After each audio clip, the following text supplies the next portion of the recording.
কিছুদিন আগে আমি একটা ভিডিও দিয়েছিলাম প্যারাফিলিক ডিসঅর্ডার নিয়ে।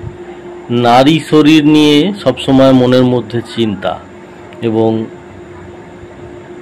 ডাইরেক্টলি হোক ইনডাইরেক্টলি হোক নারীর শরীরকে দেখা এবং মনে মনে অনুভব করা একটা মানসিক উত্তেজনা। তাই প্যারাফিলিক ডিসঅর্ডারের কিন্তু আরও কিছু বাজে দিক আছে, যেগুলো নিয়ে আমরা আজকে একটু আলোচনা করব। দীর্ঘদিন এই ডিসঅর্ডার পুষে রাখলে যেটা হয় সেটা হচ্ছে আর্লি ইজাকুলেশন আর বেডে ল্যাক অফ পারফরমেন্স। তার ফলে নিজেকে কিন্তু মানসিকভাবে একটা ছোট মনে হবে আপনার কোথাও গিয়ে।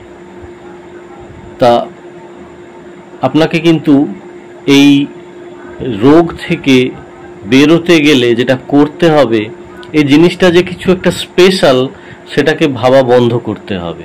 এটা আর 5টা কাজের মতোই একটা স্বাভাবিক কাজ, যে বয়সের যে কাজ, আর এর থেকে বিশেষ কিছুই নয়। এই যে আর্লি ইজাকুলেশন কেন হয়, এটা ওষুধ খেলেও খুব একটা কাজ হয় না, ভালো হয় না মানুষে।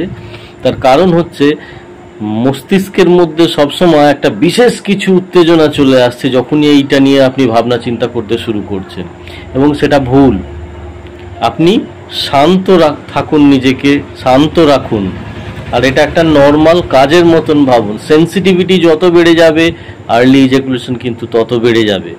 আপনার সমস্যার সমাধান হবে না, আপনি নিজে তো স্যাটিসফাইড হবেনই না, আপনার পার্টনারকেও স্যাটিসফাই করতে পারবেন না, এবং এটা একটা বড় সমস্যা হয়ে দাঁড়াচ্ছে আজকের দিনে।